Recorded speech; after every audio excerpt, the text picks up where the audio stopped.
The voice you trust the most is the one deceiving you. It usually happens at night. The world finally goes quiet, but your mind does not.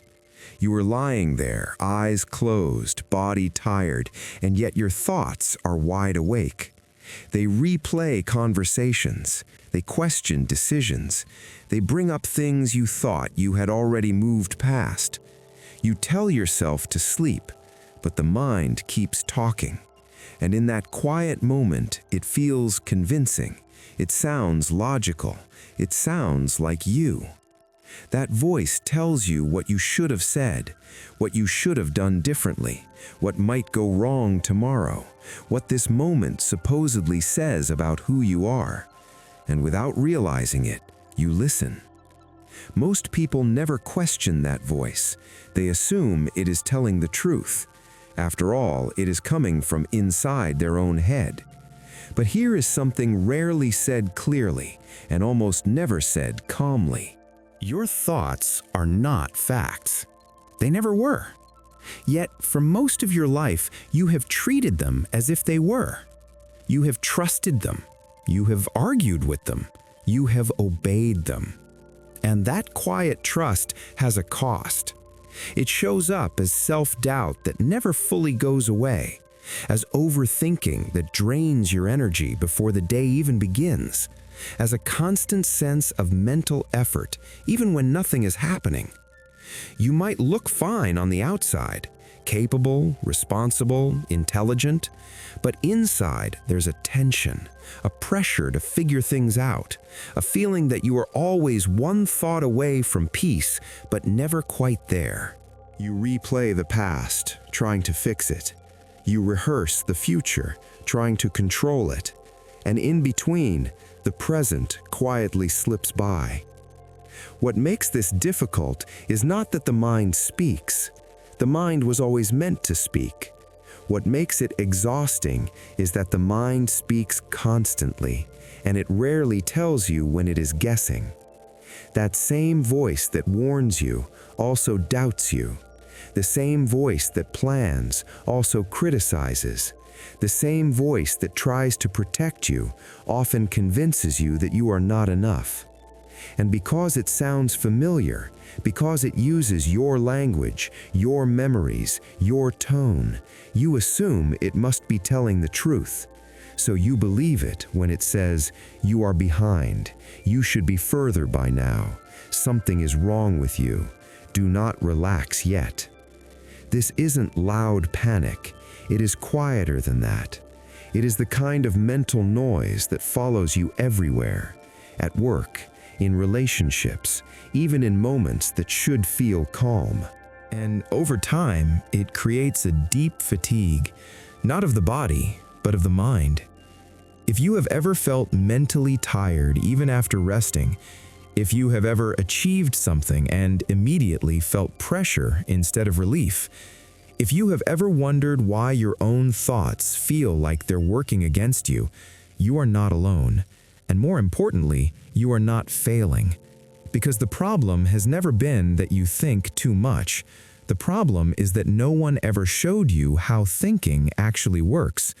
No one explained that the mind does not exist to make you happy. It exists to keep you alert, predicting, scanning, questioning. It was never designed for peace. And yet, most people spend their lives waiting for their thoughts to finally calm down, as if one day the mind will simply decide to stop. This audiobook is not about silencing your thoughts, and it is not about controlling them. It is about something far more important.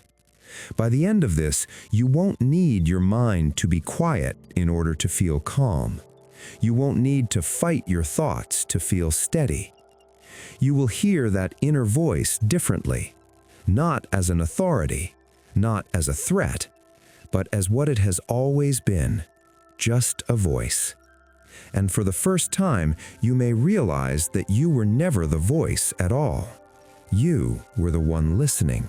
This was never a personal failure. Before we go any further, something important needs to be said clearly. If your mind feels restless, if you struggle with overthinking, if you feel mentally tired even when life looks fine on the outside, this was never a personal failure. You were not careless, you were not weak, you were not doing life wrong. What you are experiencing is not a flaw in your character. It is the result of how the human brain was designed to function. And once you understand this, something subtle but powerful begins to shift. The tension softens, the self-blame loosens, and space opens up for clarity. Why the brain evolved to mislead, not protect happiness. The brain did not evolve to make you feel peaceful. It evolved to keep you alive. For most of human history, survival depended on one thing above all else: anticipating danger before it arrived. The brain learned to scan for threats, to imagine worst-case scenarios, to replay mistakes so they wouldn't happen again. A brain that worried survived. A brain that relaxed did not. This is why your mind is so quick to focus on what could go wrong, why it remembers negative experiences more vividly than positive ones, why it reacts faster to fear than to comfort. It is not trying to hurt you, it is trying to protect you, using rules written thousands of years ago. The problem is that the world has changed, but the brain hasn't. You no longer need constant vigilance to survive, and yet the brain continues to behave as if danger is always near. It does not distinguish well between physical threats and psychological ones. A critical email, an uncertain future, a social interaction that did not go as planned. To the brain, these feel significant, so it reacts the only way it knows how, by thinking harder. This is not intelligence gone wrong. It is evolution doing exactly what it was designed to do in a world it was never updated for. The survival brain versus modern life. Modern life is quiet on the surface, but mentally demanding underneath. You are expected to plan long-term, make constant decisions, evaluate yourself against invisible standards, and maintain control in situations that are often uncertain. The survival brain struggles here. It prefers immediate problems with clear solutions. It wants action, not ambiguity. It wants certainty, not complexity. So when life presents open-ended questions, am I doing enough? Did I choose the right path? What if this goes wrong? The brain reacts by looping. It revisits the same thoughts again and again, not because the answers are there, but because the brain believes repetition equals safety. Overthinking feels active. It feels responsible. It feels like you are doing something useful. But internally, it creates exhaustion. The mind never rests because it believes rest is risky. Stillness feels unsafe to a system designed for alertness. This is why even moments of calm can feel uncomfortable, why silence sometimes invites more thoughts instead of peace. Again, this is not a personal mistake. It is a mismatch between ancient wiring and modern demands. Why smart people overthink more. There is something else that rarely gets talked about. People who struggle most with overthinking are often highly capable, perceptive, self-aware. The same intelligence that allows you to analyze deeply also gives the mind more material to work with. A sharp mind sees more possibilities, more consequences, more angles. This can be a strength, but without understanding how the mind works, that same strength turns inward.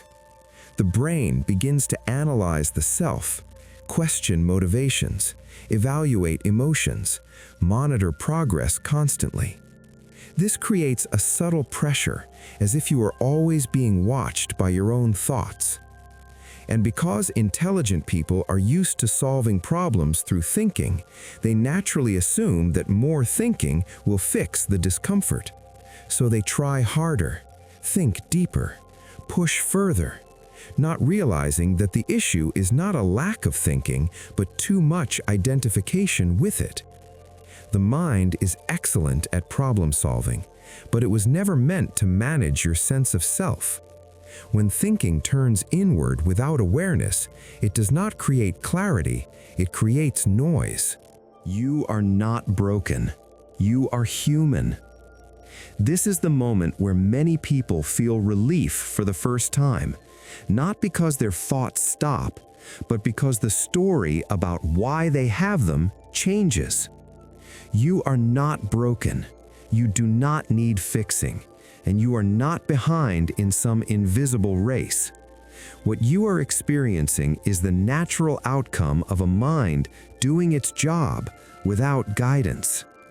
Once this is understood, the relationship with your thoughts begins to soften. You no longer need to fight them.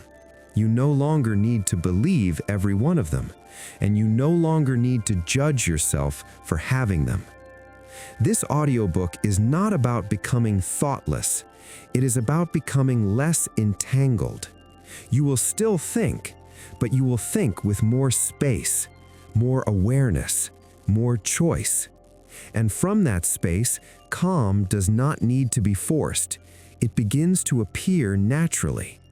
Because when shame is removed, understanding takes its place. And understanding is where real change begins. Nothing about you is wrong. Nothing needs to be undone. You are not broken. You are human. And now, for the first time, you are about to learn how the mind actually works from the inside out. Chapter 1. Thoughts are predictions, not truths. One of the most important shifts you can make is also one of the simplest. Your thoughts are not statements of truth. They are predictions. The mind is constantly guessing. It looks at fragments of information, past experiences, emotional states, and incomplete data, and then it fills in the gaps. It has to. If the brain waited for certainty before responding, it would be too slow. So instead, it predicts first and corrects later. This works well when you are crossing a street or reacting to danger. But when it comes to your inner world, those guesses often go unnoticed and unquestioned. They arrive fully formed, confident, urgent, and because they sound complete, you assume they must be accurate. Why the brain guesses constantly. The brain is not a recording device. It is a prediction machine. Every moment, it tries to answer questions like, what's about to happen? What does this mean? What should I do next? To do this quickly, it relies on patterns.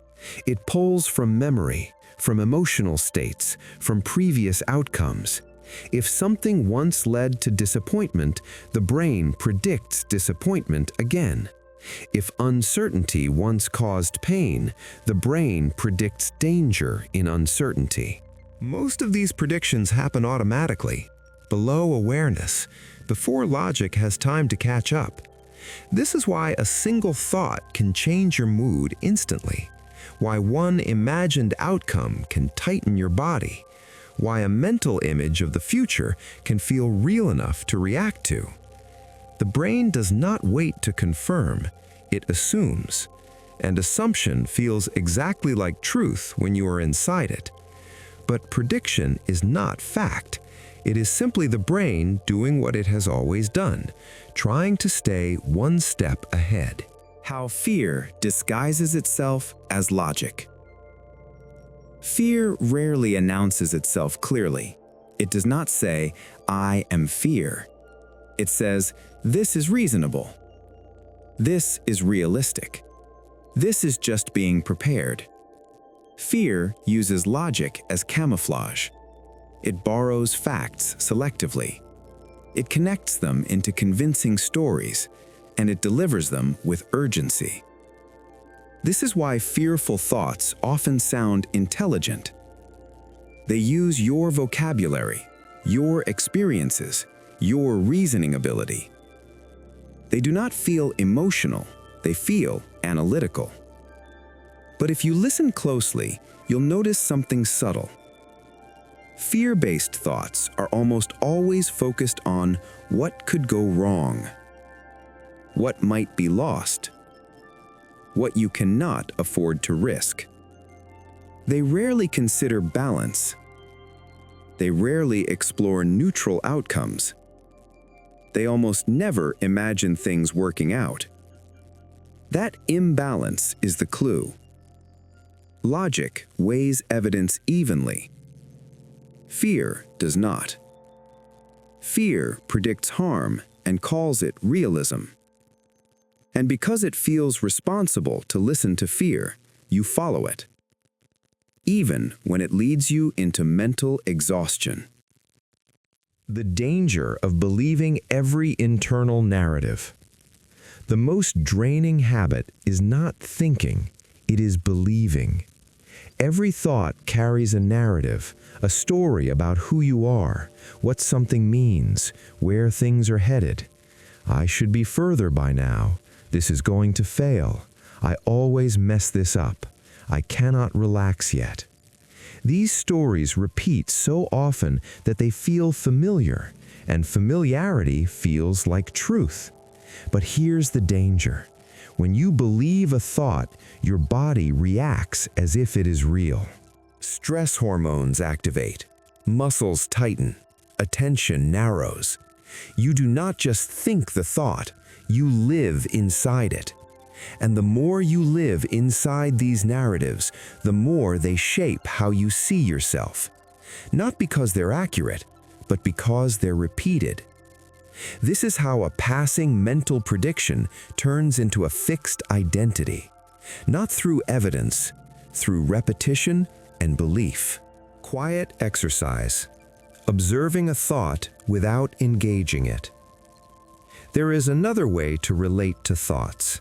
It does not require effort or control, just observation. For a moment, notice the next thought that appears. Do not stop it. Do not change it. Simply notice that it appeared. Then notice something else. That thought arrived on its own. You did not choose it. You did not invite it. It appeared, and it will pass. Now, instead of following it, let it exist without response. No agreement, no argument, just awareness. This small shift changes everything. Because the moment you observe a thought, you are no longer inside it. You are no longer the thought. You are the one noticing it. This creates space. And in that space, the thought loses momentum. Not because you fought it, but because you did not fuel it. Thoughts gain power through engagement, through belief, through reaction.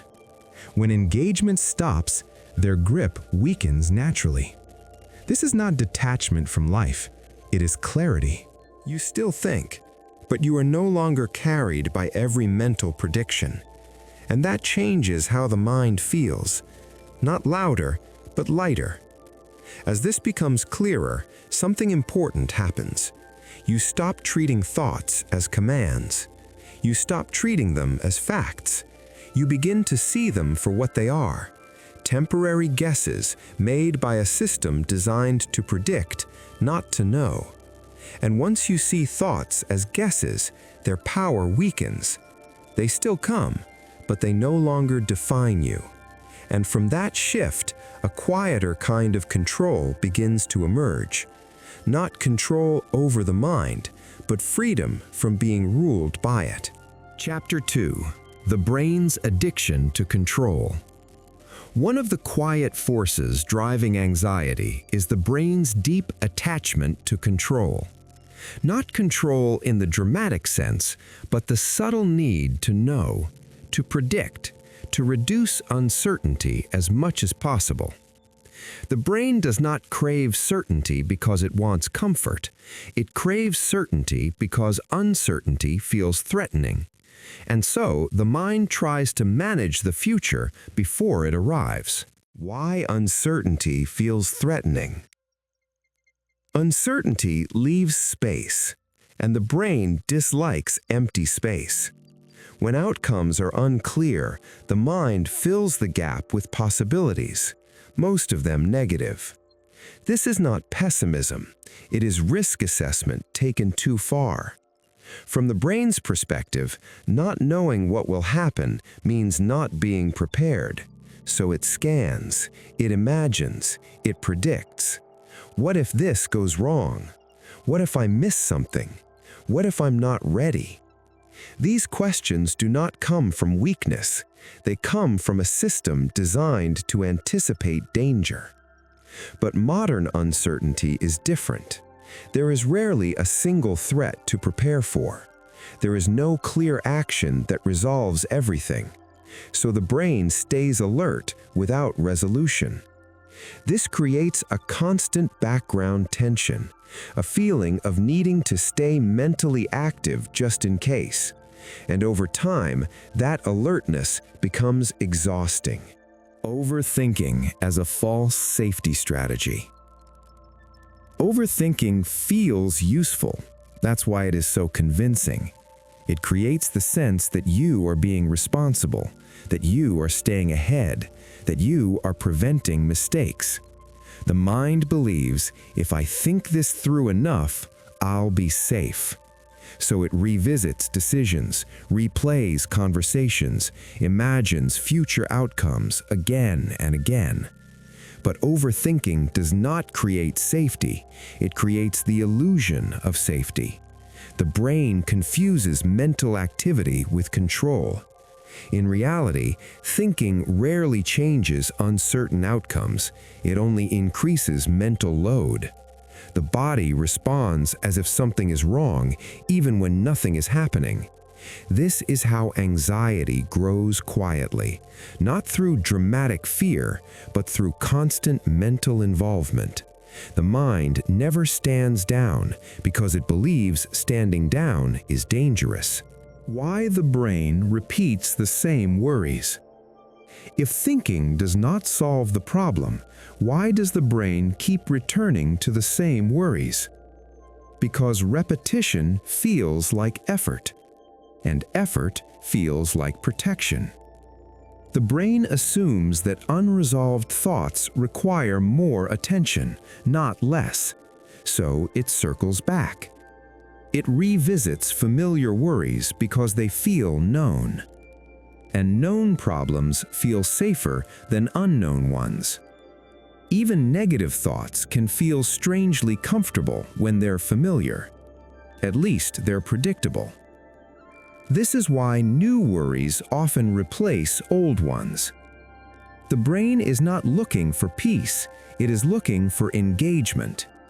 And unless awareness interrupts the cycle, the loop continues. Not because the thought is important, but because the brain believes it must keep trying. Letting go without giving up responsibility. Letting go does not mean becoming careless. It does not mean ignoring reality. And it does not mean giving up responsibility. It means releasing the need to mentally control what cannot be controlled. There is a difference between preparation and obsession, between responsibility and rumination. Preparation leads to action. Rumination leads to exhaustion. Letting go begins when you notice the shift from usefulness to repetition, when thinking stops producing clarity and starts producing tension. At that point, continuing to think is no longer responsible. It is reactive. Letting go is simply allowing the mind to stop trying to solve what it cannot. Not forcing calm, not pushing thoughts away, just choosing not to engage. This does not weaken you. It restores balance. Because real control is not about managing every outcome. It is about choosing where your attention goes. And when attention is no longer trapped in endless prediction, the nervous system begins to settle. Not because life is certain, but because you are no longer trying to control it mentally. You still act when action is needed. You still plan when planning is useful, but you no longer confuse thinking with safety. And in that distinction, something important shifts. The mind can finally rest, not because everything is solved, but because it no longer has to be. Chapter 3. Why your mind focuses on what's wrong. If you have ever wondered why your mind can overlook 10 things that went well, but fixate on one thing that did not, this chapter is for you. This tendency is not a flaw in your mindset. It is a built-in feature of the human brain. And once you understand it, you stop taking your thoughts so personally. The evolutionary reason for threat focus. For most of human history, survival depended on one primary skill: noticing danger quickly. Those who detected threats early lived longer. Those who relaxed too easily did not. So the brain learned to prioritize what was wrong over what was right. A missed threat could be fatal. A missed pleasure rarely was. This is why the brain developed a strong sensitivity to problems, risks, and errors. It scans for what's out of place, what could harm you, what requires attention. In the modern world, physical threats are rare, but the brain continues to scan as if danger is always nearby. It now treats emotional discomfort, uncertainty, and social tension as threats requiring immediate attention. So it looks for what's wrong, not because life is dangerous, but because the brain is still doing its original job. Why success fades faster than failure. Have you noticed how quickly positive moments pass? A compliment feels good for a moment. An achievement brings relief, briefly. Then the mind moves on. But a mistake? An awkward interaction? A perceived failure? Those linger. This isn't because negativity is stronger. It is because the brain stores negative information differently. Positive experiences feel complete once they happen. The brain registers them as resolved. Negative experiences feel unfinished. The brain treats them as lessons that must be remembered. So it replays them, analyzes them, keeps them accessible. This is why one critical comment can outweigh 10 supportive ones. Why success does not silence self-doubt for long. Why confidence can disappear after a single setback. The brain is not trying to punish you. It is trying to make sure you do not repeat what it sees as a mistake. But without awareness, this bias shapes your self-image. You start to believe that what's wrong is more real than what's right. Not because it is, but because it is more mentally available. The cost of constant mental scanning. The problem is not that the brain notices problems. The problem is that it never stops looking for them. This creates a state of ongoing mental vigilance. Even when things are stable, the mind asks, "What am I missing?" Even during calm moments, it scans for tension. This constant monitoring drains energy, not in obvious ways, but quietly. You feel tired without knowing why. Rest does not fully restore you, and peace feels temporary because the mind is always on duty. This scanning does not improve life, it narrows it. Attention becomes fixed on potential issues. Moments of ease go unnoticed.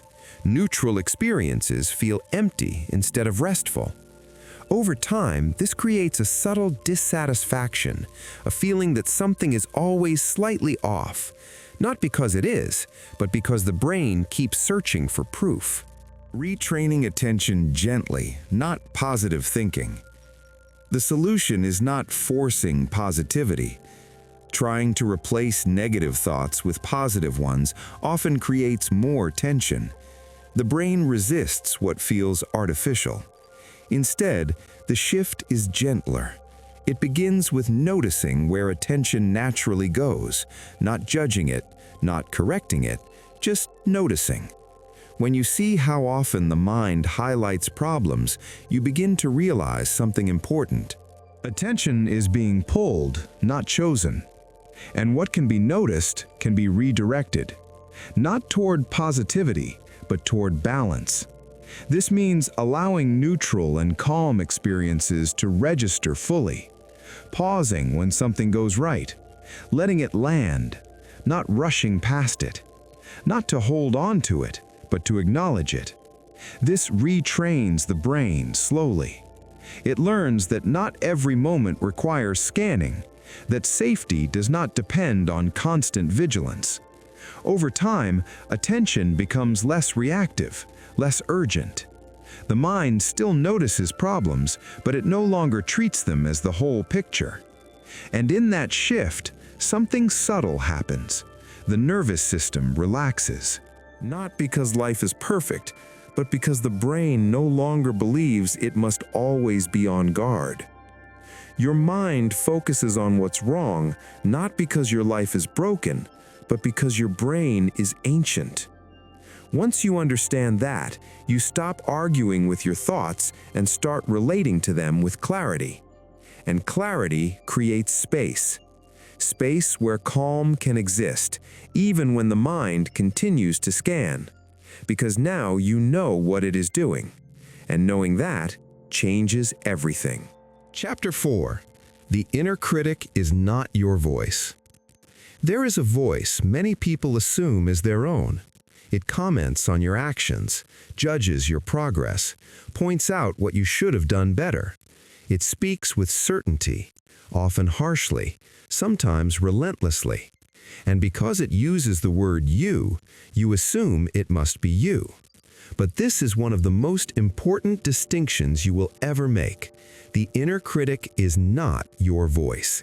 It is a voice you learned. Where the inner critic comes from. You were not born with an inner critic. You were born with sensations, emotions, curiosity. The critical voice formed slowly over time. It emerged from repetition, from feedback that was meant to correct, from expectations that were meant to guide, from comparisons that were meant to motivate. Parents, teachers, authority figures, social norms. Even well-intentioned guidance leaves an imprint. Try harder. Do not make mistakes. You should know better. That's not good enough. At first, these voices existed outside of you. But the brain is efficient. It internalizes patterns to avoid surprise. So it recorded those messages, repeated them, and eventually it learned to deliver them on its own. This is how the inner critic was formed, not as punishment, but as preparation. It believed that being strict would keep you safe, that pressure would prevent rejection, that self-criticism would improve performance. It never asked whether the cost was too high. Why it sounds authoritative. The inner critic does not whisper. It speaks with confidence. This is because it borrows authority from the past. It uses familiar language, firm tone, definitive statements. You should already know this. This isn't good enough. You are falling behind. It rarely asks questions. It makes declarations. And because it has been repeating itself for years, it feels established. The brain mistakes familiarity for truth. So when the critic speaks, it feels reliable, even when it is wrong. Another reason it sounds convincing is that it appears during moments of vulnerability, after a mistake, during uncertainty, when outcomes are unclear. At those times, the nervous system is already sensitive, so the voice feels louder. But authority does not equal accuracy. The critic does not speak because it knows. It speaks because it is conditioned. The mistake of arguing with it. Most people try to deal with the inner critic by fighting it. They argue, defend themselves, try to prove it wrong. But this approach rarely works. Because arguing keeps you engaged, it accepts the critic as an authority worth debating. The mind does not distinguish between positive and negative engagement. It only registers attention. So when you argue with the critic, you feed it energy. You keep it relevant. This is why self-talk techniques often feel exhausting. They turn inner life into a courtroom. The critic makes a claim, you respond, the debate continues, and the voice stays active. The goal is not to defeat the critic, it is to stop treating it as you. Creating distance instead of resistance. Distance is what dissolves the inner critic's power. Not suppression, not confrontation, awareness. The moment you recognize the critic as a conditioned voice, its grip loosens.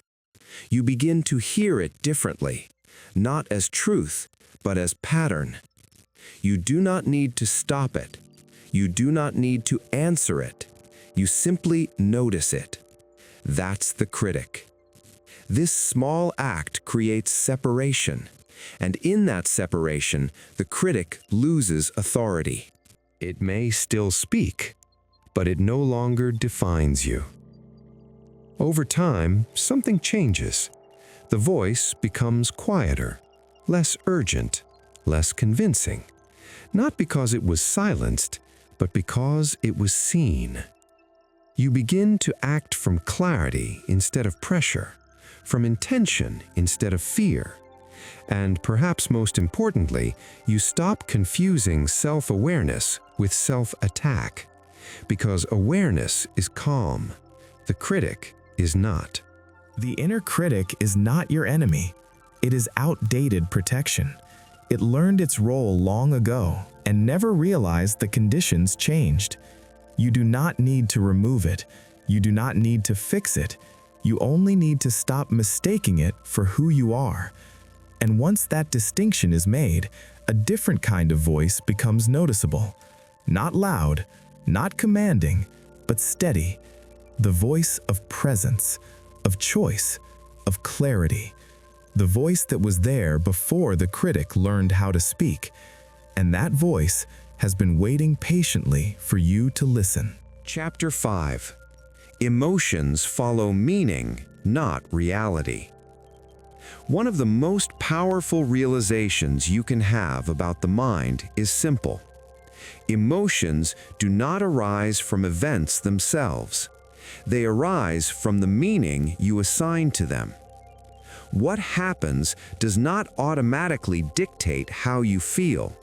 It is your interpretation, often invisible, automatic, unquestioned, that determines the emotional response. Events versus interpretation. Consider this. Someone cuts you off in traffic. What happens? A car merges too quickly. How do you feel? Anger? Anxiety? Indifference? The event itself is neutral. A car moved in front of you. Neutral. It is your mind that transforms the event. It labels it as disrespectful, as careless, as a personal slight. That label creates the emotion. The brain does this constantly, often without conscious awareness. A casual comment at work, a small delay, a forgotten message. None of these events have inherent emotional meaning, yet the mind interprets, assigns significance, and triggers a feeling. If you can separate the event from the interpretation, you can experience a new level of freedom. Why two people react differently to the same situation? The same event produces different reactions in different people. One person hears a critique and feels motivated. Another feels devastated. One person sees a delay as an inconvenience. Another sees it as proof of incompetence. Why the difference? Not the event, not the external circumstance, the meaning each mind constructs. Each person's history, assumptions, beliefs, and expectations color reality. The mind interprets through the lens of past experiences. This is why your reactions may seem exaggerated or even illogical to others, but they are consistent with your internal narrative. This is also why comparing emotions to others rarely helps. The same facts rarely produce the same feelings. The mind is not a neutral observer, it is an interpreter. How meaning is assigned automatically. Most of the time, meaning is assigned without awareness. Your mind notices an event. Before you even think consciously, it attaches a label. This is good. This is bad. This matters. This threatens me. The meaning becomes the lens through which all subsequent thoughts are filtered. This automatic assignment explains why you might feel frustrated, anxious, or hopeless without any clear reason. The brain is trying to make sense of the world. It is attempting to predict outcomes and protect you. But the interpretations it produces are not facts. They are mental shortcuts based on pattern recognition and past experience. And they are often wrong, or at least incomplete. By assuming meaning equals reality, the mind convinces you that your emotions are unchangeable truths. But they are not. Pausing before believing the meaning. The key is not suppressing emotion. The key is pausing before fully accepting the meaning your mind presents. When a thought arises, this person is ignoring me. This failure defines me. This situation is hopeless. Pause. Notice the thought is not reality. It is interpretation, a narrative your mind is creating. Then ask, is this the only way to see this? What evidence supports this meaning? What else might be possible? Even a quiet internal pause shifts the brain's reaction. You create space between the event, the interpretation, and your emotional response. This space allows choice. It allows perspective. It allows calm. You do not need to immediately accept the meaning the mind assigns. You do not need to obey every automatic interpretation. You do not need to react as if it is fact. By noticing the process, you reduce the unconscious power of meaning over emotion. You begin to respond from clarity rather than reaction. This simple distinction that events are neutral and meaning creates emotion has profound implications. It explains why two people can walk through identical circumstances and feel entirely different realities. It explains why you can feel anxious or angry for no obvious reason. It explains why emotional suffering is often self-perpetuating. The next time you feel overwhelmed by your own reactions, remember, the mind has offered a meaning, but meaning is not reality. And before you believe it, pause, breathe, notice. By doing this, you are reclaiming the space that the mind had automatically filled with interpretations. You are no longer just a passenger in your own emotional life. You are an observer. You are a participant. You are becoming the one who chooses how meaning shapes your experience. Chapter 6: Mental Loops and the Illusion of Urgency. Many people feel trapped inside their own minds. Thoughts replay endlessly. Questions echo without answers. Worries circle back again and again. You try to figure it out, but the harder you try, the louder the loop becomes. Understanding why this happens is essential, because mental loops are not a flaw in you. They are a predictable function of how the brain works. Why thoughts repeat. The mind repeats thoughts for the same reason a computer loops a command. It believes the problem is unresolved. A thought appears. The brain seeks a solution. When it cannot find one, it tries again. This repetition is a form of mental rehearsal. The brain assumes that running through possibilities will prevent mistakes. At first, repetition can be helpful. It helps you prepare. It helps you anticipate challenges. But modern life is full of open-ended problems. Most situations are not binary. There is rarely a single right answer. So the brain keeps running the same thought, not because the thought is accurate or useful, but because the brain believes that attention equals safety. The result? Rumination. The brain's false sense of urgency. Every loop carries a sense of urgency. You must figure this out now. If you do not act, something bad will happen. The consequences are immediate. Even when no immediate threat exists, the brain interprets ambiguity as danger. It treats uncertainty as urgent.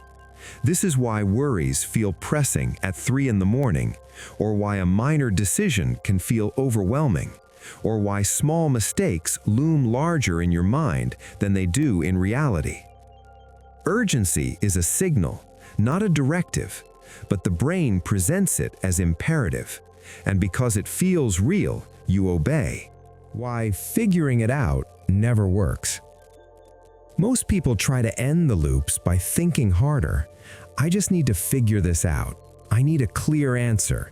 But thinking alone rarely resolves rumination. Why?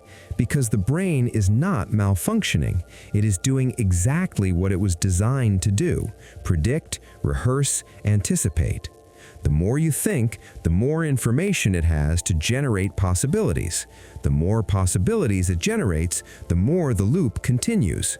Attempting to force clarity only feeds the cycle. It is like trying to stop a river by standing in it. The current is stronger than the resistance. So the solution is not figuring it out. It is learning a different way to relate to the flow. How awareness breaks loops naturally. Awareness is the key that dissolves mental loops. It is simple but subtle. Instead of trying to change the thought or find an answer, simply notice it. This is a loop. This is the mind doing what it does. This thought is repeating, and that is normal. Awareness does not suppress the loop. It does not argue with it. It does not try to fix it. It simply observes. And observation changes everything, because the moment you step back, the thought is no longer in control. It becomes a phenomenon, not a directive, a mental event, not a mandate. The brain responds naturally. When it realizes that attention is not fueling the loop, repetition begins to fade. Loops weaken without effort, without struggle, without judgment. This is not detachment from life. It is mastery over the mind's habitual patterns. You still notice thoughts. You still think about problems, but you no longer feel trapped by repetition. You are no longer driven by the illusion of urgency. You are free to respond with choice rather than react with anxiety. And over time, this approach rewires the brain. Mental loops become shorter, quieter, less insistent. The mind still works. It still scans for possibilities, but it no longer mistakes endless thinking for survival. This awareness, repeated daily, creates a calm rhythm, a rhythm in which thoughts arrive and pass without dragging your attention with them. Once this skill is developed, you realize that much of your previous mental tension was not about life itself, but about how you responded to your own thinking. The loops still appear, but now they are seen, observed, and gently released. And in that gentle release, freedom quietly emerges. Listening without obeying. By now, you have explored the mind's patterns. You have seen how thoughts are guesses, not truths. You have witnessed the brain's drive for control. You have observed its focus on what's wrong, its inner critic, and the meanings it assigns. You have experienced mental loops. Now comes the most important lesson. You can listen without obeying. The skill of noticing without reacting. Noticing is different from acting. It is the ability to hear the mind, acknowledge its voice, and allow it to exist without immediately responding. A thought arises. You are behind. Instead of reacting, panic, self-criticism, rushing, you simply notice. This is a thought. It is making a claim, but it is not a command. This simple distinction creates space. You recognize the voice without giving it authority. You observe patterns without being trapped by them. Over time, noticing becomes effortless. It feels natural. You do not have to push thoughts away. You simply allow them to exist, while your attention remains under your control. Creating space between thought and action. The mind often equates thinking with doing. When a worry arises, the brain nudges you toward action. It demands immediate response. It convinces you that urgency is survival. The skill here is not ignoring the mind. It is pausing. Pause before reacting. Pause before believing the interpretation. Pause before obeying the inner critic. This pause is a small but powerful distance, a buffer between stimulus and response, between thought and action. With practice, this buffer becomes a natural habit. You no longer rush to prove yourself right or wrong. You no longer overcommit energy to the narratives the brain generates. You act when action is necessary and allow everything else to pass. Creating space is not weakness, it is clarity, it is presence. It is the ability to choose your response rather than be chosen by your thoughts. Calm is a trained response, not a personality trait. Many people believe calm is a personality trait, something some are born with and others are not. This is a misconception. Calm is a skill, a trained response to the mind's activity. By noticing without reacting, by pausing before acting, by recognizing thoughts as guesses, you train your nervous system to respond differently. The brain learns that not every thought requires urgency. The body learns that not every mental signal represents danger. And slowly, reactions become measured, stable, predictable, calm. This calm is not forced. It is not artificial. It is natural, a product of consistent observation and choice. The more you practice listening without obeying, the more the mind's habitual urgency fades. The loops weaken. The critic loses authority. The meanings the brain assigns no longer dominate your emotions. And in that quiet, steady space, you discover something transformative. You are not your thoughts. You are not your fears. You are the awareness that witnesses them, the presence that responds thoughtfully. The mind may speak, but it no longer dictates. The integration of these principles, seeing thoughts as guesses, recognizing control illusions, understanding negativity bias, observing the inner critic, pausing before reacting, creates a foundation of freedom. Freedom is not the absence of thinking, it is the presence of choice. The mind will continue its work. It will still predict, judge, loop, and analyze, but you will no longer be its prisoner. You can listen, you can understand, you can respond. And when you consistently choose observation over obedience, you realize calm is not an aspiration, it is a trained response, a cultivated skill, a quiet mastery over your inner world. And that mastery is available to anyone willing to practice it. You do not need to be different, you only need to notice. And in noticing, you find control where you thought there was none, calm where you thought there could only be tension, and freedom where you thought there could only be loops. This is the final principle. You can hear every thought, observe every pattern, and still choose your own path. And that is the mind's greatest gift, once you stop obeying it blindly. You are not the mind. You are the one hearing it. There comes a moment in every journey with the mind when something shifts quietly, almost imperceptibly. It isn't a loud epiphany. There's no sudden insight or dramatic revelation. It is subtler than that. A feeling of space, a sense that things are no longer exactly as they were.